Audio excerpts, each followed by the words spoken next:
People always say that about someone like Winona LaDuke that they need no introduction. And you're all here tonight because you know something of the work that she's done.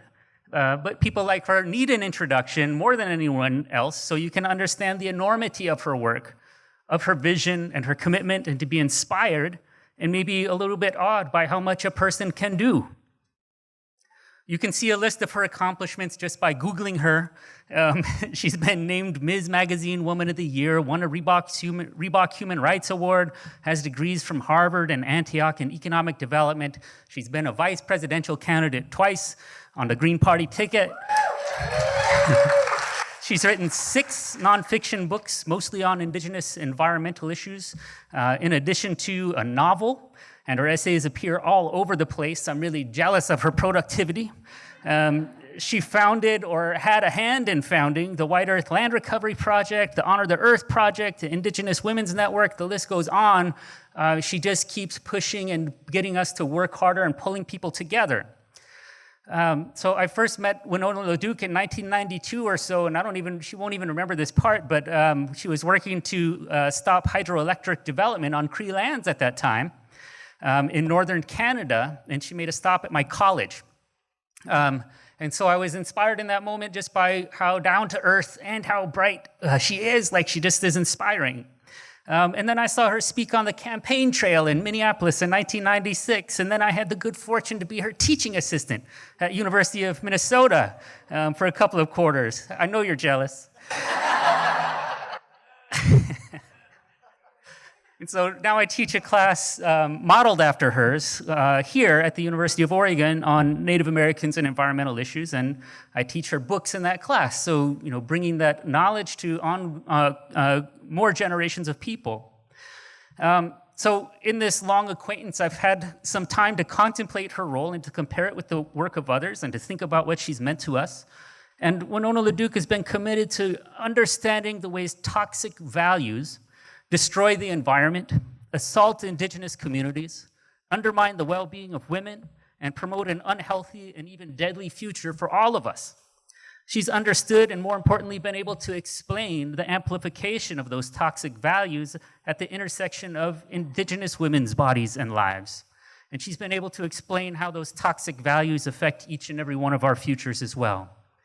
Beyond that, she's taken action. She doesn't sit idly by and complain about the state of the world, does she? No. She makes things happen. And in that, she inspires us all to take action ourselves, knowing what we can do, not by ourselves, but when we bring people together.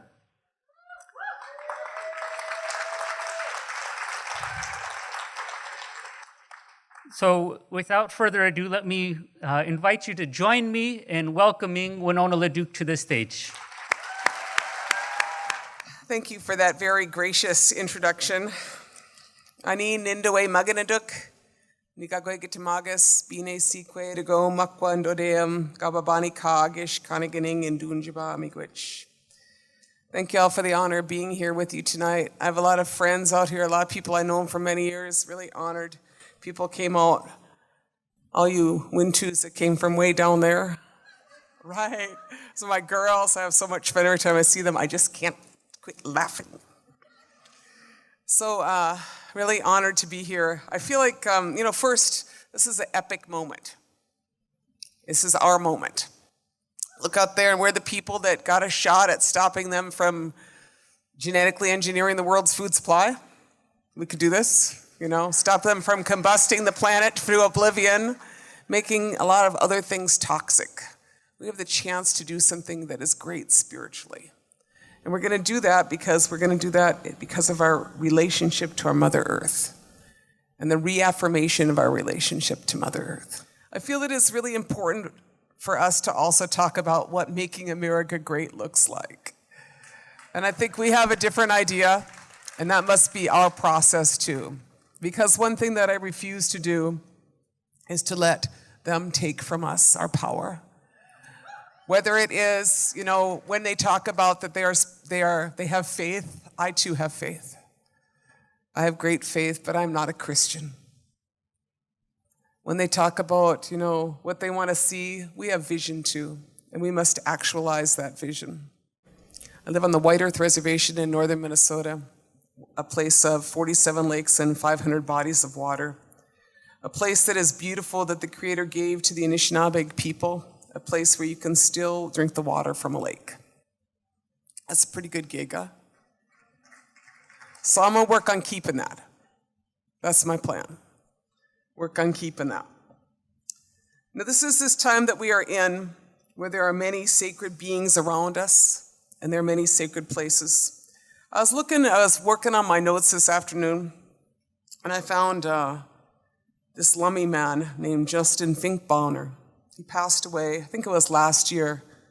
Really admired that young man. He said, "It's a sacred breath at the beginning and at the end. We have never surrendered our rights to access the sacred." The whole thing, he's talking about Cherry Point, is a burial ground, not just for ancestors, really old sacred beings. The separation between life and death is a very thin veil. They're there now, in deep relationship with the sacred, those beings. My mother used to cry about how the smallpox came. She cried about how the smallpox wiped out about 90% of our people. Nothing but skulls and bones there. That was our village. But that is our sacred place. Justin Finkbonner from Lummi, he told me that. I was looking through my notes, and I know this happens to you. You look through your notes, you find one old notebook, like I found this old notebook, and there's people in there that are no longer in this world, that they told me their story. And so I was thinking about tonight because the Lummi people successfully fought off a really big coal terminal. Do y'all remember this? And it was Justin and some other people that said, that's not going to happen here on our sacred place. That's not ever going to happen here. And so part of why we are, here is because we are people that believe and will defend our Mother Earth. This place here, Round Lake, if you look at history in Minnesota, in 1902, they call it the last Indian uprising in Minnesota occurred on Round Lake. That's what they say, the last Indian uprising occurred. Our people stopped them from stealing logs right there on that lake. We had a standoff that lasted a number of days, and all the non-Indian people came to support us, because they knew what was going on was wrong, so they came to support the Indians. I suppose they brought like sandwiches or something. They said they brought food and provisions, and actually they brought bullets too. It was like one of the great first solidarity movements, I really liked it. But I always say, they say it was the last Indian uprising in Minnesota, and I say we ain't done yet. So I want to talk about what it is to be in sacred places. As I look over this continent, I think of places in my own territory. I think a place is known as the place where the thunder beings rest in their migration from west to east. I think of the place that is the sixth resting place of the Anishinaabe in our migration. A place known as the place where the great Salt Mother lives. A place known as the place where life begins. And a place of the great swirling river, Minnesota. So let me tell you a little bit about those places. The place of the thunder beings is a mountain near Thunder Bay in Ontario, on the north shore of Lake Superior, and there are ancestors, and today we observe that the thunder beings move from the west to the east and they rest at this place. But the mountain that is there is no longer called the mountain of the thunder beings. It is called Mount McKay, which illustrates one of my problems with America, which is the naming of large mountains after small men. And it is all over this country. I love everybody and I love men. But it is the idea of naming something as immortal as a mountain after something as mortal as a human, right? And the arrogance and anthropocentric nature of that. That's like it's all about us, right? Which I think is foundationally part of the problem, is the worldview that has come to be this American worldview, which is you put your flag on it, you stamp it, you name it, you claim it as yours. It's all good then. It's not. The place of the sixth resting place of the Anishinaabe is a place known as Spirit Mountain near the city of Duluth. And I told this story many times, but about 1996, I think, when I first ran for vice president, they told me they want to put a golf course on this sacred place, you know. And so some Native people came, gave me some tobacco and said, would you go talk at this hearing? I says, okay, you know, so I show up, you know, and I'm all like, you know, kind of rough from the road, we'll go with that. And I go in, and they had this argument at the Duluth City Council, because the Duluth City Council was going to give the lease. And the Duluth City Council had this argument about if they would let me talk. It was so funny. It was like being asked, you know, as some of you recall, in 96 and in 2000, Ralph and I were not allowed in the debates, right? So then there was all these signs that were like, let Winona talk, all over the city of Duluth, which I thought was so funny, you know. But then finally they let me in. They had this long battle about if I could talk. And I was like, come on, guys. You know, and I go in there and they said, 3 minutes, ma'am. I says, okay, I got this, 3 minutes. So I get up there. I'm super nervous. I get up there and I stand in front of them. And the room is packed, just like this, just packed with people. And it is every religious denomination, you know, and all the Native people have come out for this, you know. And we stand in there and I say, you know, in our migration story, it says we come here to this place, we migrate 5 other places first, we follow a shell which appears in the sky, it comes here. And then when it comes here, then we are told to go to Madeline Island. That's where we went. And so this is a part of our migration story. And I was super nervous, you know, but in succession, everybody came up and said the same thing. You know, but I had asked our Medewan people if I could tell that story, and they said, yeah, you tell that story. So I did that, and then, you know, all these people said the same thing in succession. Every church group came to support us in our right to be at our sacred site and our sacred place. And then at the end, this guy from the city council, of course, one white guy for the city council, comes up with this piece of paper like this, and he opens it up, and he says, I'm reading here this anthropological report of an explorer's journal. I was like, wow, that's great. He said, it says that you're wrong. And that in fact that your people were brought here by the explorers. I listened to him, but I just want to say that this is what it is like being a Native person in this country. I just want to say that's what it's like. If some guy, you know, will correct you. He will correct your oral history with his Xerox. So I don't want you to, you know, that's what's going on. That's going on out in North Dakota. That's going on everywhere. We're getting ourselves corrected with some Xerox, right? So I said to the guy, I said, you know what? I know that one of those Ojibways hitched a ride with those explorers. I got that. You know, the rest of us were here. He was a little late. So I'll go see my cousins, catch up. I have no idea. You know, I cannot explain every Ojibwe in history, right?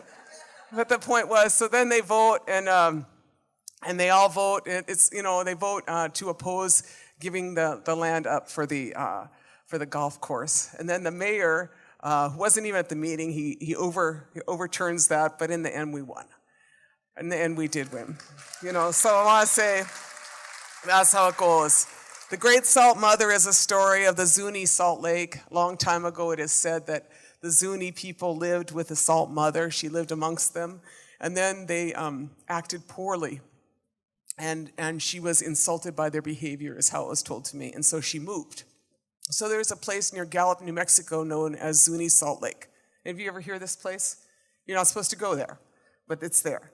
It's a sacred place where people go to collect salt. And they collect their salt for their ceremonies. You know, and a lot of people in that whole territory do. Dene people, Hopi people do. Everybody goes there to collect their salt. But about 10 years ago, there was a proposed coal strip mine. It was called Fence Post Mine, and it would have dewatered the area. It's a spring-fed lake that has, in the middle of it, these salt cones. And it was a spring-fed lake. And in a spring-fed lake, you know, you guys don't need the whole geology, but basically a coal strip mine will affect the underground springs, right? And so the Zunis fought them, you know, in every spiritual practice they had, and they ran, and they had ceremonies, and they filed a bunch of, you know, different administrative things, and in the end, they did win. So what I want to say is, you know, that there are many times when our peoples, all peoples, have come up against stupidity. This is not the first time. This has been for generations. We've come up against stupidity after stupidity and bad project after bad project. And in many cases, we have won. The story of the place where life begins is a place known as the Arctic Plain of the coastal plain of the Arctic National Wildlife Refuge. And on that place, 150,000 caribou birth their young. And that is why the Gwich'in people refer to that as the place where life begins. And I think that that is an apt description, probably a better description than Section 2002 or whatever it is called by the federal government. And that story, is still strong. That herd, I was just up in Northwest Territories, and that herd is still strong. The herd that is up there, the porcupine caribou herd, the herd that comes out of the Arctic National Wildlife Refuge. But that is a story that is ongoing. The story of this woman here is a woman who is an Apache woman who is trying to protect a place called Oak Flat, a sacred site of the Apache people given up to Resolute Mining Company, Rio Tinto Zinc for mining operations. And that battle is stronger, but that battle is still also going on.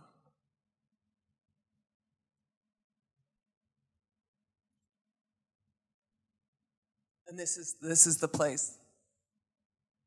And this is our friends, the Wintus. Thank you. And these are some people that have come here. I was very honored to join them in riding and in ceremony. And I did not attempt the dugout canoe, but maybe next year I attempt the dugout canoe. I may be better paddleboarding than the dugout canoe.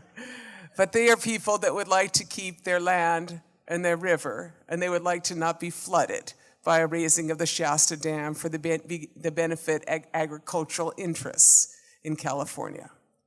And so this is a battle that continues today, but the reason I tell you these stories is that the rights of nature also exist within the construct of the social relations and the spiritual relations that people have to those places, that those relations are reaffirmed by our people. It is said, one time I heard it said that the difference between native religions and the dominant religions of the Christianity, Judaism, Islam, is that those religions were referred to as commemorative religions. This is very interesting because they commemorate very significant teachings by great spiritual leaders.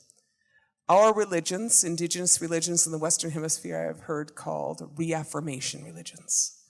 Reaffirmation because in our spiritual practice, whether it is our dances, whether it is our Medewan ceremonies, or whether it is all of our, our feasting and our fasting, we reaffirm in each season or at each time our relationship to our Mother Earth. And, what I would suggest to you is that the challenge that we face here in North America is that it is essential that we collectively have come to live here. First, that you say, you're all going to stay here, so act like you're going to hang around. That's what I like to say. I have a really good friend named Mike Wiggins, who was the tribal chairman of the reservation known as Bad River on the shore of Lake Superior. Many years successfully fought a big mine project, a taconite mine, huge mining project. They would just pour in there. And he would listen to the hearings of the state of Wisconsin. And in those hearings, he would hear them repeat things over and over about the capital gains and the production and the profits. And he said one time I was standing with them, we were actually at Medewan ceremonies, and he's standing there and he says, seems like those people don't want to hang around another 1,000 years. And that is really what it is about in part. Mino Oma A King, making peace here with this earth, being the people that recover relationship, spiritual relationship, and learn how to act like we want to stay here. Remembering that this land, Oma, is also the Holy Land. The Holy Land is not someplace else. This is the Holy Land. It is here. And we are all here on this Holy Land. So in this time, let us put our minds together. Let us put our minds together to see what kind of future we can make for our children. So let me tell you the story of a place that is sacred today. This is a woman that is standing on the shore of the Missouri River. The Missouri River is known also as one of the more sacred rivers in the territory, a river which swirls at a place where there is a confluence of the Cannonball, known as the Cannonball and the Missouri River. The Cannonball River is really a place where the sacred stones were made. And that is to say that in the current of the river, the sandstone in the confluence of the two rivers would swirl the current would swirl around the sandstone and made these giant, giant round rocks that, of course, the settlers referred to as cannonballs. That is why they called it the Cannonball River. But it's really the sacred stones of the river themselves. And so when one begins to discuss what is sacred about a place, one has to begin with the intersection of all that is beautiful in that territory. And when you have the power of two rivers coming together, there is something that is much greater, much more beautiful than any of us would know. And that is the sacred stones that are created in this confluence. In this same place is the place where at one time, when I think about making America great, I think about 50 million buffalo. That's when America was great. You know what I'm saying? 50 million buffalo, single largest migratory herd in the world.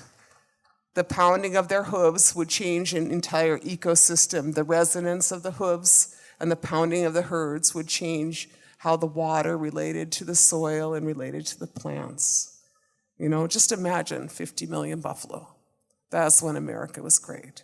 America was great when there's 250 species of grass on the northern plains.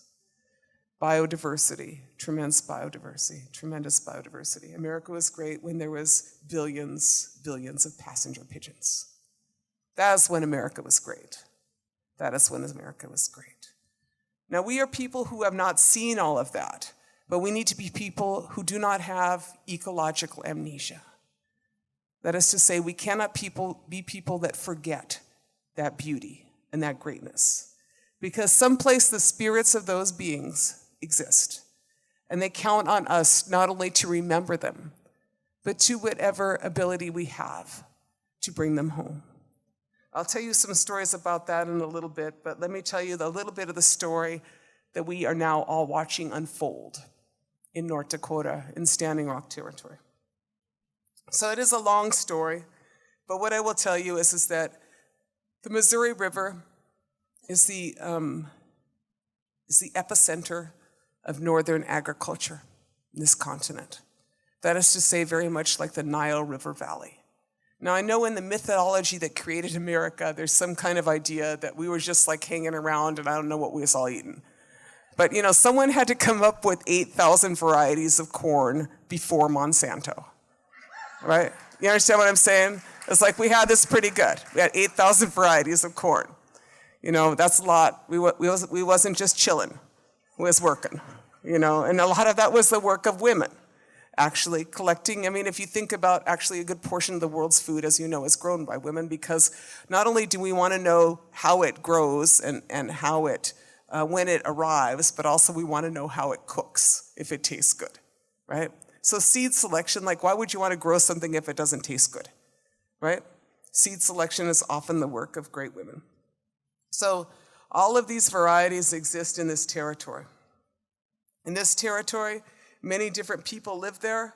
Mandan, Hidatsa, Arikara people. Smallpox epidemics devastated those communities. Early 1800s, many of those communities almost disappeared. That is something that is very little recorded in history, very little recorded in the memory. And the dams in the 1960s, called the Pick-Sloan Project, a set of dams assaulted the Missouri River. And in that assault on the Missouri River, they not only changed the ecology of the river for the benefit, it is said, of agriculture in that region, but the 200,000 acres that itself was taken from the Standing Rock Nation, the Hunkpapa people, the 200,000 acres contained 95% of their timber and 75% of their wildlife.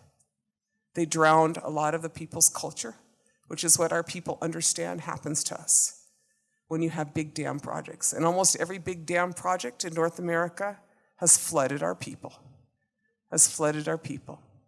That is what happened there, and that is how a people go from being wealthy to being poor. And so what you are seeing unfolding in North Dakota today is a result of a long history. It is not something that just happened. And so people tried to recover from that and never could kind of successfully get a grip on that. Because what would happen is some other Indian policy would come. For instance, they are told they are supposed to be able to farm, And then most recently, this lawsuit called the Keeps Eagle lawsuit has been settled. And in that, just like the black farmers lawsuit, all of those Indians were denied loans. Much of their land was allotted out to non-Indians, sold or leased. And so today within the Standing Rock Reservation, there are very few native ranchers. Compared to other reservations, there are some. But people were forced into poverty.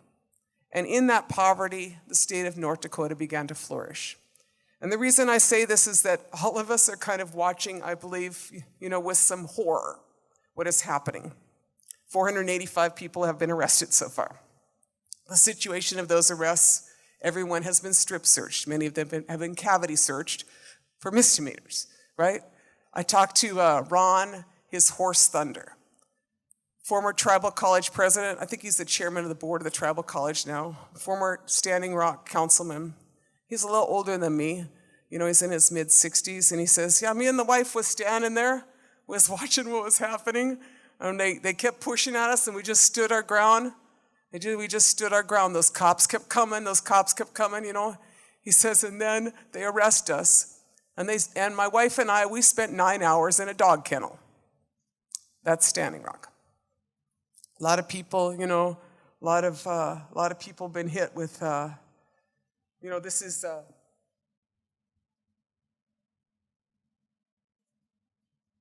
this is tear gassing. People in the river. I was about 3 weeks ago.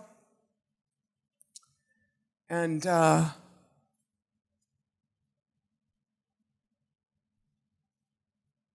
this is the MRAP.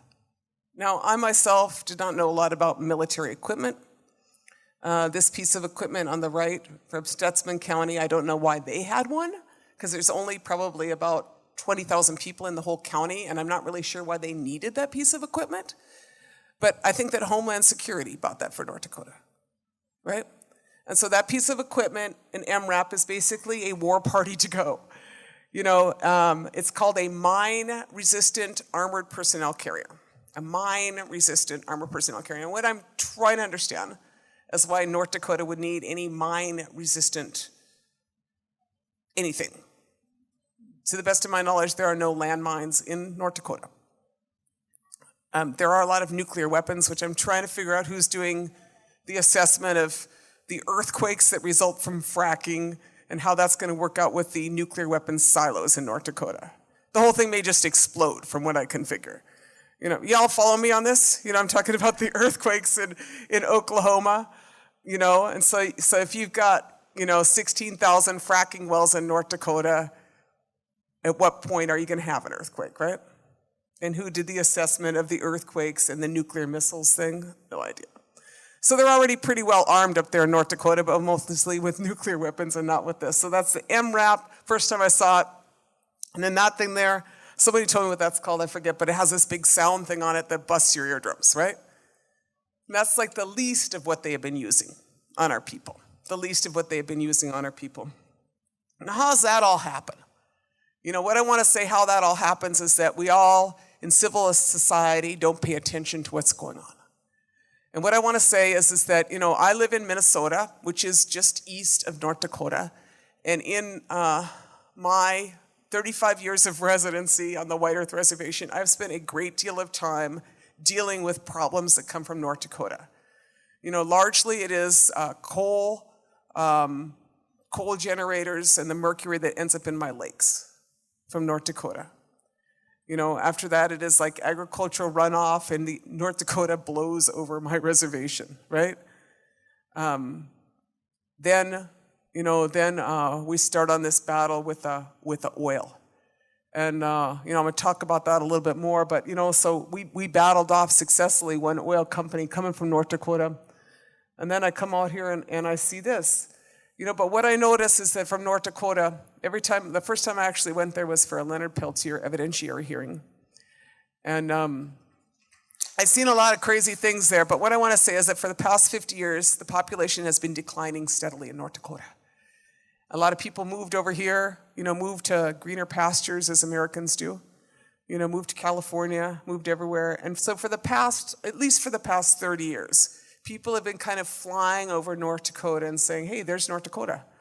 Look at that. Hey, that's where that movie Fargo was, right? Y'all know because y'all did it, right? I mean, people never went to North Dakota. And so they just flew over it. And in the meantime, what developed was basically we call it the Deep North. That's what happened. As they became the Deep North, the statistics on Native people are like the worst in the country. Two of the poorest counties are on the Standing Rock Reservation. Every statistic you do not want to have between arrest rates about 11 times that, higher for non-Indians over non-Indians, incarceration rates much higher, every poverty statistic, every health statistic, lack of infrastructure. 3 years ago, Debbie Dogskin, a woman on the Standing Rock Reservation, froze to death in her house, although she lived 100 miles from the Bakken oil fields. That's what I'm saying. It's like nobody paid attention in North Dakota. And nobody paid attention in civil society. And I know that this is Eugene is the place where people think good things and do good things. But it'd be really great if some of you would go to North Dakota. I'm just saying that because, what I mean is that the American Civil Liberties Union had one person for 2 states, North and South Dakota. The Sierra Club had one person for North Dakota because nobody wanted to work in North Dakota because it was cold. Nobody wanted to work in North Dakota because it wasn't cool and you couldn't hang out with all your cool friends and drink espresso, right? You understand what I'm saying? And so as people, we have collectively kind of failed in this because absent any check on government repression, you develop into an oil oligarchy. You develop into pretty much the Nigeria of the North, where your entire regulatory system is controlled by oil companies. There are 55 separate pipeline proposals underway in North Dakota right now. That's what goes on. You do weird things like, I walked into this hearing by accident last January. I was up working on trying to oppose fracking. I hear about this hearing on this thing called technically enhanced, naturally occurring radioactive materials. Did y'all hear that? Technically enhanced, naturally occurring radioactive materials. What's that? That's like fracking socks and fracking wastewater. Y'all follow me? So there's 16,000 oil wells, and what they're trying to do in North Dakota, which they did successfully pass, is increase the recommended daily allowance of radiation so they could put low-level radioactive waste in municipal landfills. Brilliant, right? Now, at no time in my life have I noticed that the recommended daily allowance for radiation has been increased, right? But in North Dakota, because it's called regulatory capture, the entire state is run by oil companies. That's okay. And so I'm telling you this because that's how this all happened. It didn't just happen. It happened because when the proposal came in, for the Dakota Axis pipeline, it came in and North Dakota was like, yeah, we'll do that. But some of the backdrop of that you should know is that for 4 years, a company called Enbridge came into northern Minnesota and proposed to put a pipeline through my reservation. That pipeline was a 640,000 barrel per day fracked oil pipeline coming from North Dakota. They proposed it 4 years ago, and for 4 years, I attended almost every regulatory hearing in Minnesota. My tribes said, we oppose this, and you're gonna need to talk to us. And the state of Minnesota did not want to talk to us, did not want to talk to our tribal governments, so my tribes held their own regulatory hearings. And they said, we have jurisdiction over this. You are not acting as if we even exist, but we have jurisdiction. Non-Indian groups came out, everybody came out, and for 4 years we battled Enbridge in every regulatory process as well as working spiritually, having all our ceremonies, and for 4 years we rode our horses against the current of the oil. After 4 years of battling Enbridge, in August of this year, one day after our 4th spiritual ride against the current of the oil, one day after that, Enbridge announced the cancellation of that pipeline. That pipeline was called the Sandpiper. And so we beat them on this round, by working really, really hard. But what that company did is that company went and bought 1/3 of this company, Dakota Axis. And they emboldened them to be even more aggressive. And so what I'm saying is that what is going on out in North Dakota needs all of our attention. If you have not put your bodies on the line at some point, please continue to support us. I was talking last night and people said, what can we do? I said, send meat. Meat. I just want to say, please, don't just send us like sleeping bags. We like to eat meat. And, continue your support. But I'm saying it did not happen just out of nowhere. And so now the question that we are faced with is that this proposal is only one of a number of challenges to that river. There are already dams on that river which have impacted the quality of water. It is now the 7th most polluted river in the country. And the state of North Dakota, because of its lack of regulation and inability to manage fracking, which I'm pretty much sure you can't manage in any case, has caused itself to have widespread groundwater contamination, according to the National Academy of Sciences. So at some point, all of that comes towards a sacred river. And so from my perspective, and I think the perspective of many, we would like to see that the rights of that river are respected. The rights of nature are respected. In the case of this river, our sacred river. So I'm going to talk a little bit about rethinking where we are and where we go from here.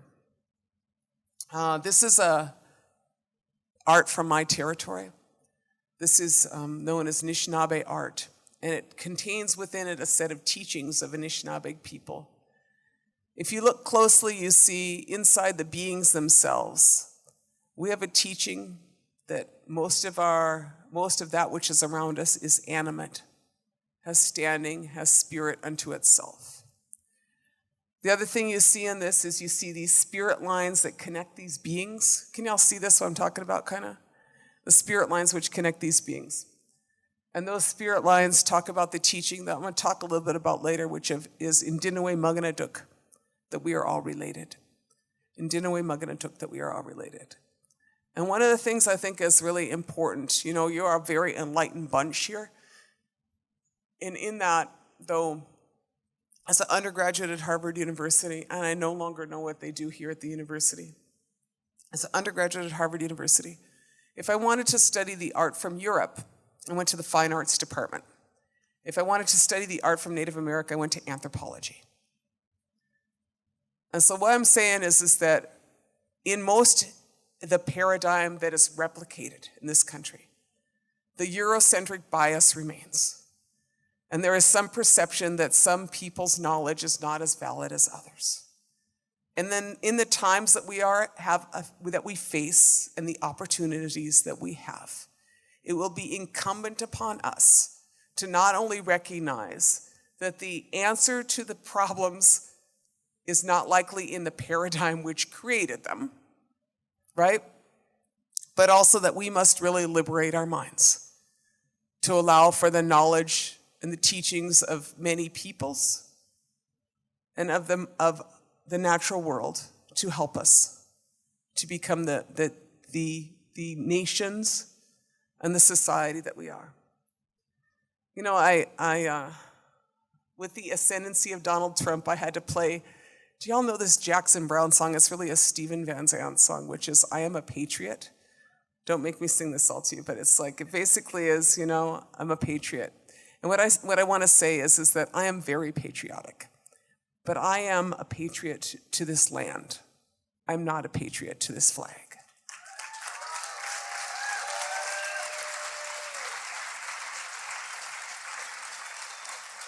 So this is some of the Making America Great Again. For those of you who do not know, in a governance system which has clearly gone awry, there were some initial editing notes that made it go awry early. That is to say that when the founding fathers of this country came here, they had pretty much no idea of what democracy was. They had an idea that they wanted to live in some justice. But yet at the same time, they came from monarchy and feudalism. And so when they looked around, who they found who knew about democracy was in fact the Iroquois Confederacy. And the Iroquois Confederacy is a representational democracy that is about 1,000 years old. They got a pretty good record, and there's a lot to be learned from them. And so when the Founding Fathers was taking notes, though, they had some very significant omissions in the notes. The most significant omission, many of you know, was that what they did not note is that it was the women who appointed and removed the chiefs. Significant omission. Now, I think, as many of you do, that if they had taken better notes, things would have been a lot better all along, right? And basically, part of this lecture is that if y'all had been taking better notes all along, things would not be in the mess they're in. That's a lot of what this lecture is about. So I just want you to get that, right? Because we said that a long time ago. We said, that's how you're going to do it. Here's some of our, look at this is what happens. It goes on its own. It's like this spiritual PowerPoint. It moves on. That is AgriBiodiversity. I talked a little bit about that. This is the cool AgriBiodiversity. Isn't that cool?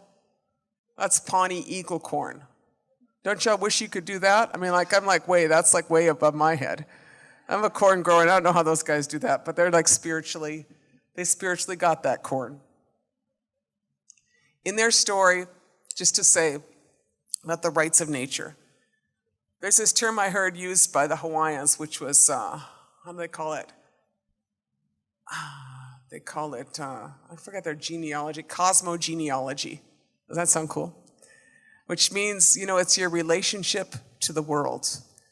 And in their creation story, from what I understand, the older brother that was born first was Kalo, or taro. Taro? You know what I'm talking about? Taro that you make poi out of? Right? That was their older brother. And the younger brother was Kane, or the Hawaiian. And so when the proposal to genetically engineer the Kalo came up, they said no, because they could be genetically engineering our genealogy. I thought that was cool, huh? In the case of this corn, these people are Pawnees. And this corn, in their creation story, it is said that the first man arrived in a buffalo robe, and the first woman arrived in a corn husk. So that is why the rights of nature is entrenched in the knowledge of indigenous people. It's because we understand our relationship to everything, whether it is the great mountains or the great rivers or the corn and the kalo. That is a part of who has the rights, and that was also in that painting.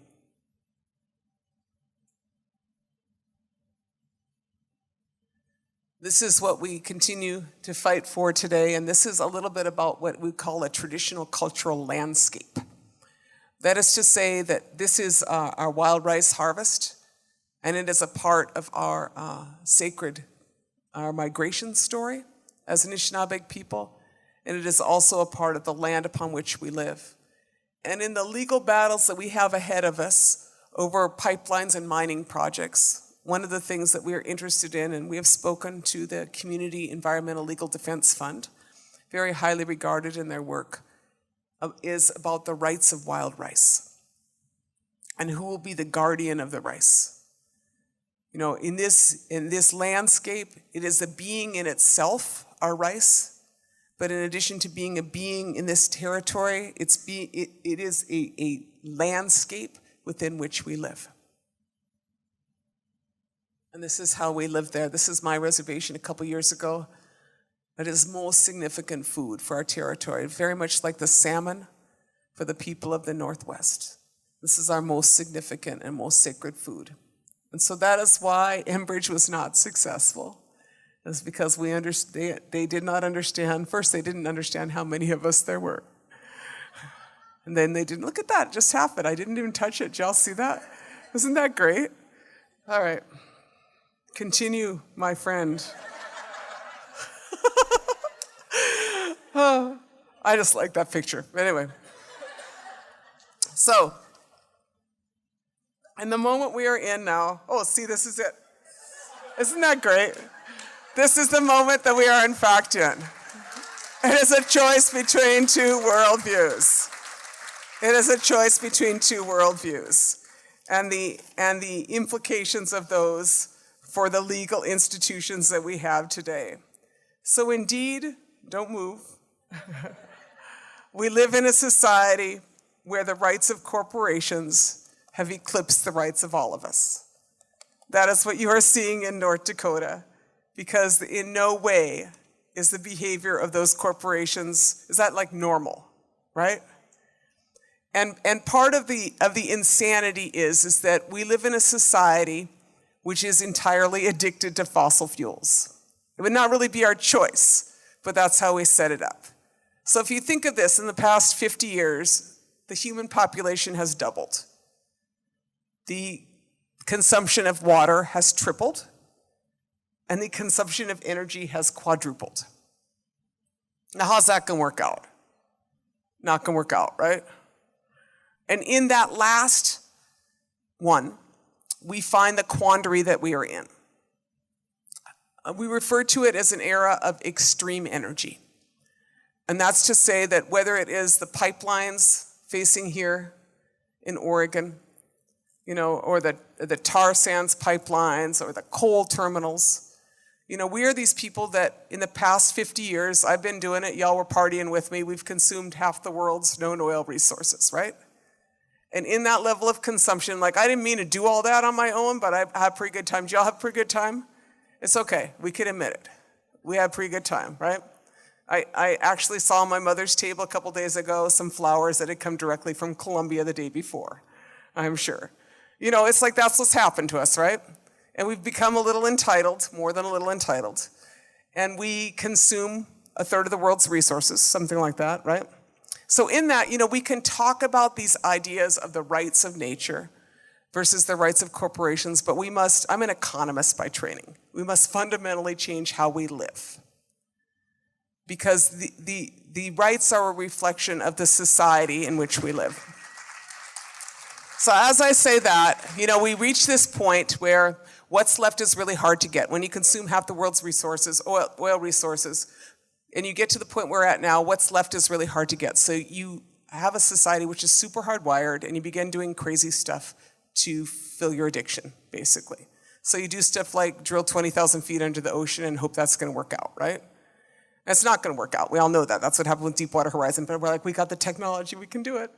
It's not gonna work out. The only people who should be 20,000 feet under the ocean, as far as I'm concerned, are mermaids. That's my personal opinion, right? We do crazy things like blow off the top of 500 mountains in Appalachia, right? And act like that's normal behavior. Then we frack, which is busting up the bedrock of Mother Earth, putting 602 chemicals down there and hoping that's gonna work out, and what goes down will not come up. We all know that's not gonna work. And then we do the tar sands, right? And then we end up with these landlocked resources because we are replumbing the infrastructure of North America. Y'all know that, right? Because we are set up to import from the Gulf and from Venezuela, which has the largest oil reserves in the world. I don't know if anybody knows that. Largest oil reserves in the world are actually in Venezuela, not in Canada, and not in North Dakota. But we replumbed because of a lot of political reasons and a lot of greed, like the Koch brothers. And in that process, we ended up with where we're at now, which is a lot of super extreme behavior like MRAPs, like 485 people arrested, strip search for misdemeanors, hit with rubber bullets, bean bags, tear gas. And all they want to do is protect the water, right? That's like crazy stuff. But it's happening also in a crazy place, which is North Dakota, pretty much the Alabama of the North, right? And so we end up with all this stuff going on, and it's pretty much like you end up in a situation where you have a society which is a junkie, and we're hanging out with dealers. And then you end up with a public policy which looks like what we got now, which is why the rights of nature and the movement to transform the legal institutions of this country is essential. Because the legal institutions entirely reflect those interests in the behavior of an addict. And that's what we have to learn, and that's what we have to accept. So corporations have rights now that are considered persons under the law, and they are able to use corporate constitutional rights such as the First, Fourth Amendment, Fifth Amendment, 14th Amendment. And they often use them to override community decision-making and community lawmaking. Corporations are buttressed, obviously, by the military in this country, as we see in North Dakota, and as we see elsewhere. And our regulatory institutions, I have spent 35 years fighting bad guys. I would really rather spend my time growing corn and hanging out with my horses, frankly. But I spent a lot of time fighting stupid projects. They're all stupid, like that methanol plant project that they're proposing. You know what I'm talking about? The twin methanol plants up here on Kalama, and then on the other side of the river here, to make some plastic stuff for China, bringing in enough natural gas as I think what 5 power plants would consume in Washington State. Yeah, is that like a crazy project? What kind of more crazy, and 5 million gallons of water a day, right? So what kind of crazy on top of what kind of crazy is this? This is pretty much the behavior of addicts. And what has happened is that we have believed that our system would work. And what I think just about everybody in this room knows is that the system is not working. Now we can act as if it is working, and we can pray that the Environmental Protection Agency will help us. But the fact is that the Environmental Protection Agency has pretty much become the Environmental Pollution Permitting Agency.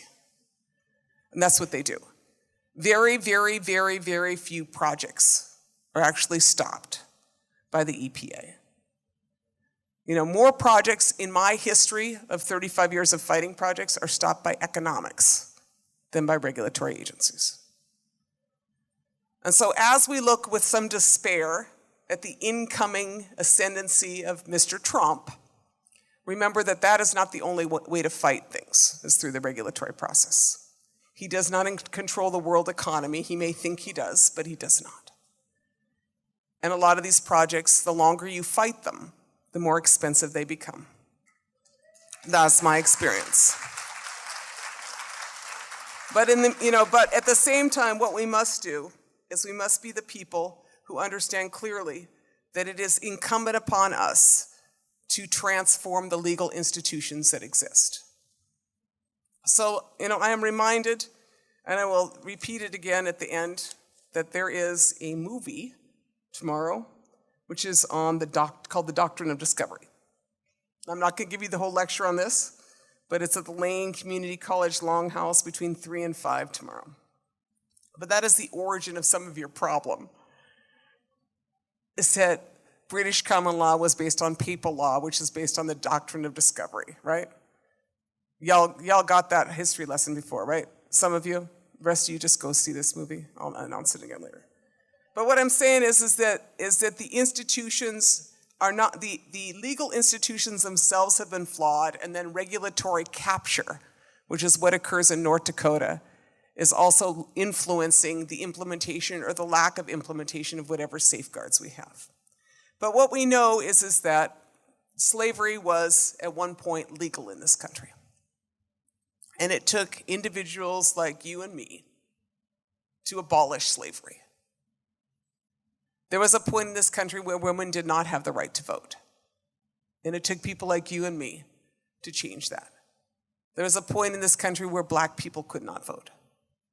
And it took a lot of people, a lot of bodies, to ensure that those people had the right to vote. And so that is why the rights of nature and community rights is so essential. Is because every other mechanism is already, it hasn't been working out for us. And so it is our time to begin the process of recovering rights that will ensure that we can be people who hang out for a few more generations. So the rights of nature, as you know, has been adopted by countries like Bolivia and Ecuador, which recognize the rights of Mother Earth to exist, the rights of living beings to exist, the rights of rivers to exist, not only to exist, but to flourish, to reproduce, and to be not toxified. Those are enshrined within some of those legal rights. A couple of months ago, actually it was in September, is that a couple months ago? Yeah. The Ho-Chunk Nation, the General Council of the Ho-Chunk Nation overwhelmingly amended their constitution to enshrine the rights of nature. The Ho-Chunk Nation is the first tribal nation in the United States to take this critical step. In their rights of nature, they said ecosystems and natural communities within the Ho-Chunk territory. We're talking about the central part of what is today known as Wisconsin. That is Ho-Chunk territory. Ecosystems and natural communities within the Ho-Chunk territory possess an inherent, fundamental, and inalienable right to exist and thrive. Their amendment and resolutions further prohibited frack sand mining, fossil fuel extraction, and genetic engineering, considering those violations of the rights of nature.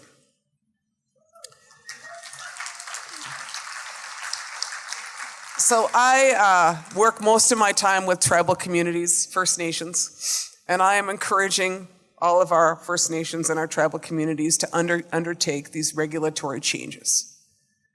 Because what I know is that if we are expecting leadership from Washington, it will not be coming anytime soon. So it is best that we undertake these within the arenas that are available to us. And our tribal nations, our First Nations, need to provide that leadership and that courage in our territories. So what are some elements from our perspective that this will look like?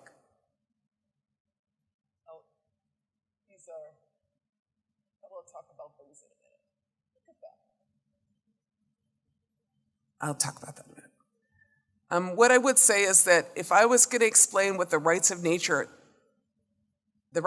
from an Anishinaabe perspective, I would give you essentially 5 different facets of what that looks like. The first would be the understanding that the Creator's law is the highest law, higher than the laws made by nations, states, or municipalities, and one would do well to live in accordance with the Creator's law. In that, I would recognize, and we would recognize, the animate nature of the world. That is to say that in our language, the word asin, the word for stone, is an animate noun. That much of that which is around us has standing and spirit and needs to be recognized as having such and regarded as such. The term reciprocity is what is used to demarcate our own behavior as a community, whether it is economic behavior or cultural practice. That is to say, you are always grateful for that which you take, and you give thanks. You give a gift when you take something from the natural world. It is an economic practice, which is obviously not practiced in clear-cutting, in mining, or extractive industries. But in the process of reciprocity, that is how you reaffirm relationship to place. So what I'm saying is that there is a legal paradigm, and then there is a practice which essentially accompanies it. We say in Dinaway Mugganatuk that we are all relatives. In that, what we understand is that there needs to be interspecies equity in all of our practices as a society. That we are all related, whether we have wings or fins or roots or paws.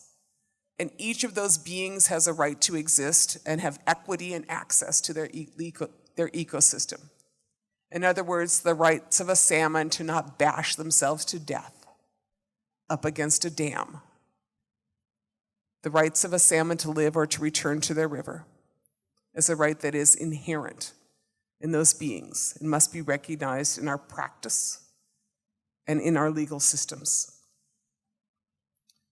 And then in keeping with the teachings of perhaps the Iroquois Confederacy, who said it the best, what they said is in each deliberation, we must consider the 7th generation from now. That would be known as intergenerational equity. But that also would be known in some legal paradigms, as many of those have been as adopted in many European countries, the precautionary principle. You don't do dumb stuff now and expect future generations to take care of it. Because we are the people who are privileged to be here. And in this privilege of this moment of time, we must look out for those who have not yet arrived, and honor those who came before us.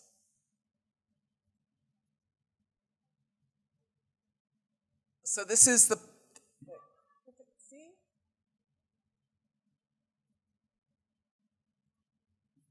pipeline we just defeated, and then I go home for another pipeline that they have announced. 760,000 barrel a day tar sand pipeline.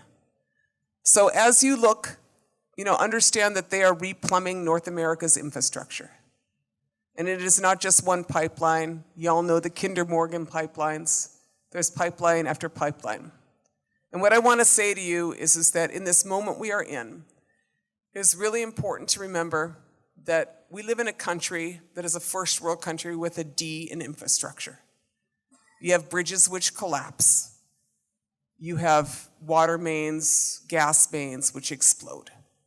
You have 50-year-old pipelines that go through pristine areas of northern Minnesota that they now propose to abandon and make new lines. What we live in is a country with this D in infrastructure. And, what I feel like saying is that I am actually not opposed to pipelines. I'm really a big fan of water and sewer lines.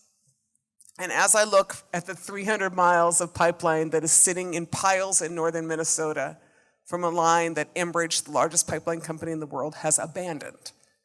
Every time I look at those lines, those pipes, I say, why don't they just ship those pipes to Flint?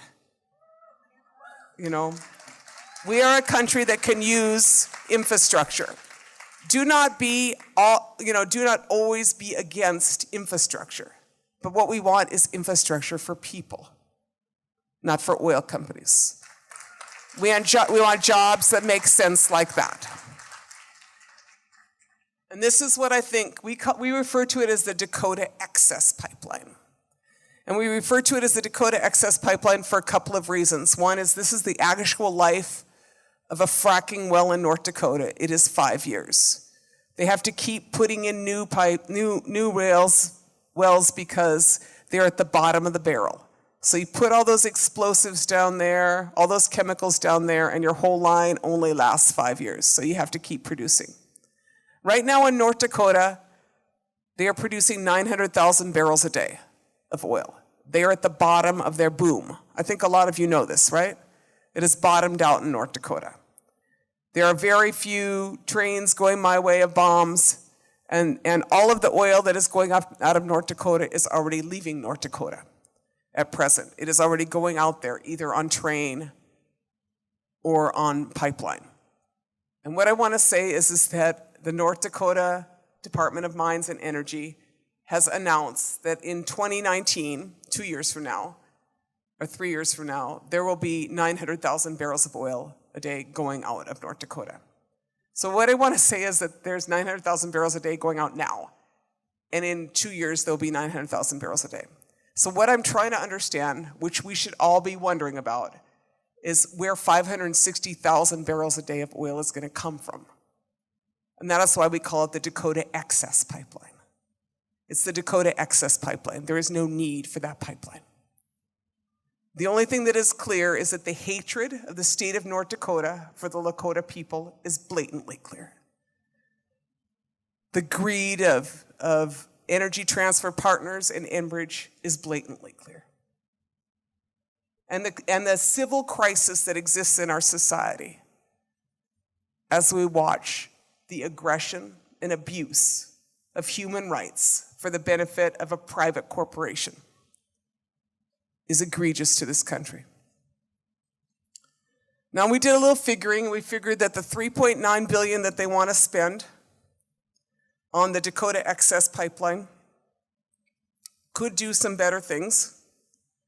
You could, for $3.9 billion, put 64,629 5-kilowatt solar panels on the houses of North Dakota. You could put 300, as well as 323 2-megawatt wind turbines. And then I think another 61,000 houses could be retrofitted. So what I'm saying is that the crime is ecological, the crime is political, and the crime is also a crime of wasting so much resources on nothing that we need. When in fact what this country needs is to move from fossil fuels.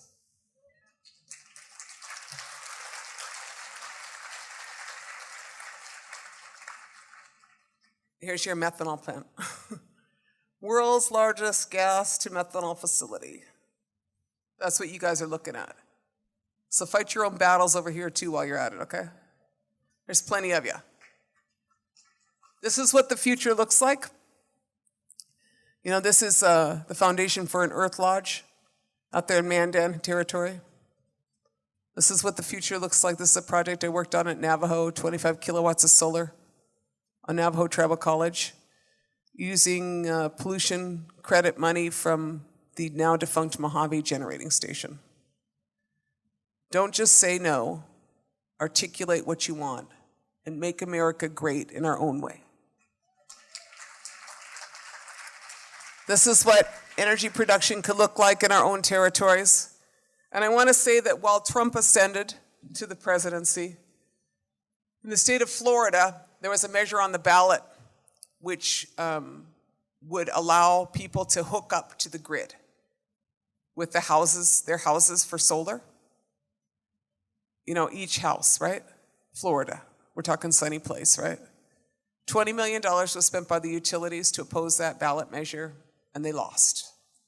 And they lost. So in the time ahead of us, it is very important that we take terrain where we can. Do not let their fear and their hatred stop us or paralyze us in our work. Because there is much work to be done, and it is in many arenas. So feel emboldened by our opportunities. This is my community. As I look at where we are and where we are going, you know, this is a film that was done on the village of Pine Point, the community that I live closest to. And the film is called The Seventh Fire. I don't actually recommend you see it, but it's pretty widely shown. And it's, you know, a snapshot of some drug dealers in our village. We have a lot of meth and heroin. We have a lot of bad things in my village. And our village didn't like this movie much. You know, because it felt like, I guess it's called poverty porn. Do you know what I'm talking about? You know, it's true what happened there, but that is not all us. So in my community, you know, as my tribe looks at the rights of nature, looks at following the state of Minnesota and passing a hemp ordinance, looks at our next round of battle against the largest oil pipeline company in North America and prepares for that battle with full artillery and full weaponry. We look to our village and say, we will make the life that we intend to have. And so in our prophecies, they say that this is the time of the seventh fire. And in that time, it is said that we have a choice between two paths. One path, they say, is well-worn, but it is scorched. The other path, they say, is not well-worn, and it is green.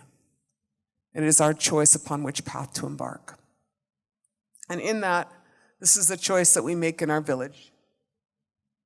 I was inspired by, I keep forgetting what it's called. It's in the Mission in San Francisco. There's an alley. Balmy? Yeah. B-A? Like balmy, like a balmy day? Balmy Alley. There we go. Take a look at it. Every garage on the backside of that alley is painted with a different mural. So I decided that the village that people, you know, said was like where you could go get meth should be the village of art. And so we have 6 murals so far. We're doing some solar. That's my solar panel, 2.4. That says solar thermal. And you know, we'll probably be fighting the utility pretty soon, but I figure that we're gonna set up our own microgrid. And our own Public Utilities Commission, because we're a tribe. So I might as well just do it, right? I'm kind of in the, we could wait for them to fix it for us, but I don't think that's happening. Isn't that cool? That's our water tower. It was all tagged.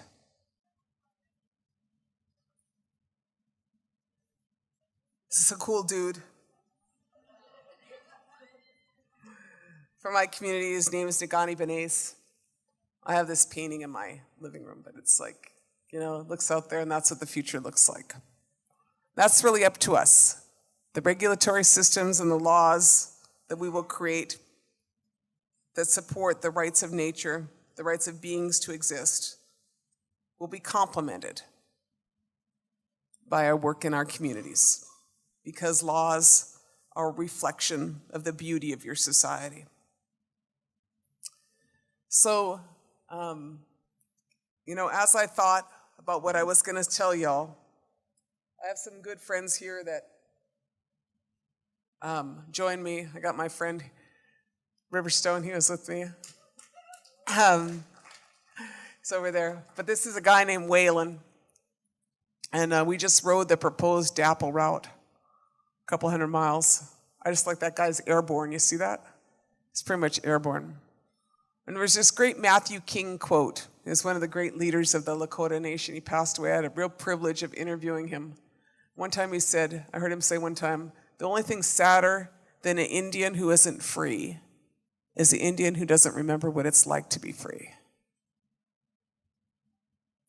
It's a little bit like, that ecological amnesia. We're not going to forget. We're going to be those people.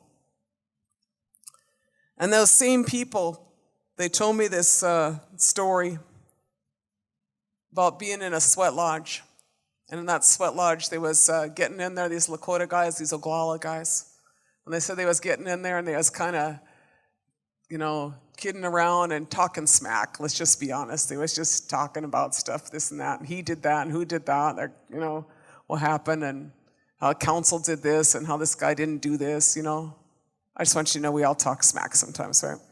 So he's talking smack as they're getting in the sweat lodge. I don't want to say that report that they were doing it in the sweat lodge. I wasn't with them, but I saw this quote, and I asked him where this quote come from, and he says, this is where it come from, Auntie. He says, we was in the sweat lodge, and we was all talking some smack, this, that, and all of a sudden the spirit came into the lodge. This is what this spirit said to us. This spirit said, how long are you going to let others determine the future for your children? Are we not warriors? When our ancestors went into battle, they did not know what the consequences were going to be. All they knew is that if they did nothing, things would not go well for their children. Do not operate out of a place of fear. Operate out of hope. With hope, everything is possible. Time is now. Movement's here. Miigwech, I want to thank you for your time.